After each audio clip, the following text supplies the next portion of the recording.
દીકરીઓ ત્યાં જઈને કોઈ પણ નાનો મોટો સંકલ્પ કરે છે કેવી તારીખે કે સાહેબ હું આ કામ કરીશ આખા દિવસમાં આખા વર્ષમાં હું પણ આવો સંકલ્પ કરીશ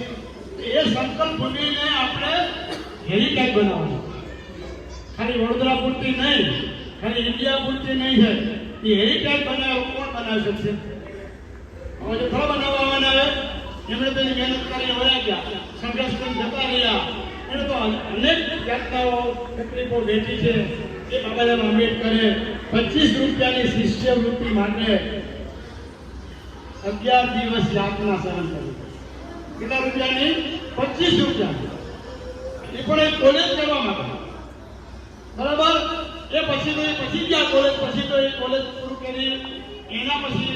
અમેરિકા ગયા કોલંબિયા યુનિવર્સિટીમાં ત્યાં 3 વર્ષનો અભ્યાસ કરવાની વાત આવી તો ત્યારે કેટલા પાઉન્ડ મંજૂર કર્યા હતા કોણ કહેશે મને દેવી બોલનાર આપણે અમેરિકા જ્યારે ભણવા ગયા ત્યારે સાજીરાવ ત્યારે કારણે એમને શિષ્યવૃત્તિ આપી કેટલી આપી કેટલી કોઈ કહેશે મને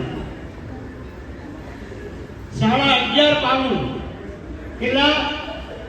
11.5 પાઉન્ડ મંજૂર કર્યા બાબા સાહેબ 11 દિવસની વેદનાની વાત બાબા સાહેબ બરાબર અહીંયાથી જાય છે એના પપ્પા ઓફ થઈ જાય છે આજે 11 દિવસ પર સંશોધનનો વિષય છે બાબા સાહેબ પોતે લખે છે કે 11મો દિવસે બરોડા ગયા પછી 11મો દિવસે મારા પપ્પા છે એ દિવસ કહું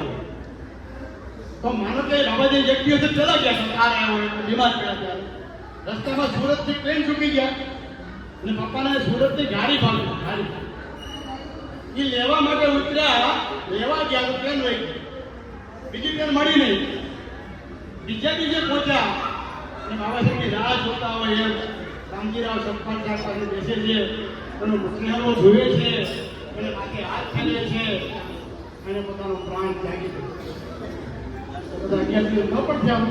પણ જે થયા હોય આપણે 11 દિવસ માનવાના છે એ બાબા સાહેબ આંબેડકરે ફરી કોલંબિયા યુનિવર્સિટીમાં ગયા અને ભારતની અંદરથી સૌથી પ્રથમ શિક્ષા લેવા માટે કોલંબિયામાં જનારા બાબા સાહેબ આંબેડકર